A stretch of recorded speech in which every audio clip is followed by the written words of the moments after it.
principle of service. The pyramid of Unas at Saqqara, back at the beginning of the 20th century or the tail end of the 19th, some chambers were discovered, and they were discovered in a rather odd way. A workman saw a desert fox going into a crack into the pyramid, and possibly scenting treasure, he followed it.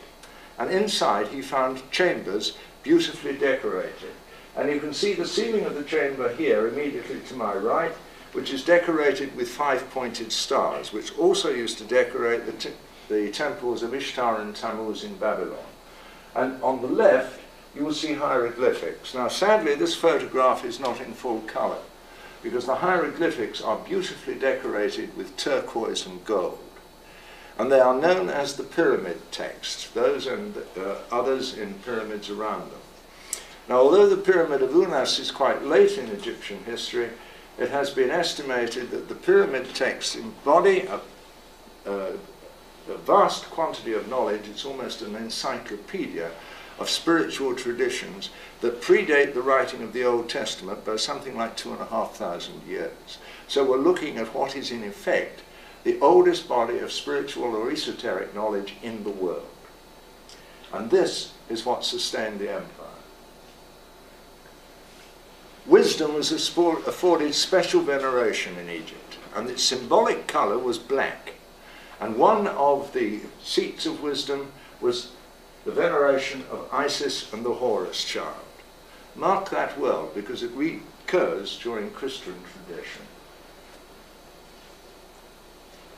Now, each pharaoh had by tradition an obligation, a sacred obligation, to erect 2 freestanding obelisks on the avenue approaching the temple of Karnak.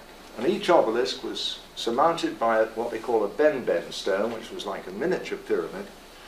And the Ben-Ben stone was the legendary resting place of the phoenix, the bird that burst into flames and then regenerated itself. And again, symbolically, this meant death to the things of this world and rebirth to the things of the spiritual world. Now, the pharaoh Thutmose IV broke with tradition. He didn't erect 2 obelisks. He erected 2 freestanding pillars, which fulfill no architectural purpose whatsoever, and may well be the precursors to Boaz and Joachim. In fact, they might be the actual true Boaz and Joachim, because Solomon's temple, despite the fact that Israel is the most heavily excavated country in the world, has never been found, not in Israel. It might well have been based on something in Egypt. And you will notice on the top of the pillar to my immediate right, there is carved a stylistic lily.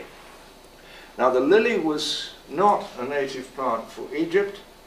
It was cultivated by the pharaonic royal family alone, and it was ingested for its mood-altering or conscious-altering qualities. And it became symbolic of royal descent from the house of Egypt, and through the house of Egypt, later on through the house of Israel, and eventually it was adopted by the Capetian kings of France, who claimed descent from Mary Magdalene. So we have a continuity of ideas here, reaching from the far distant past into relatively modern European history. Probably the most famous piece of archaeology in the world from Egypt, the death mask of Tutankhamun. And I've put this in because if you notice above his headdress, you have again this twin symbolism of snakes. Wisdom, the wisdom of the pharaohs, the wisdom of Egypt. Wisdom is the key.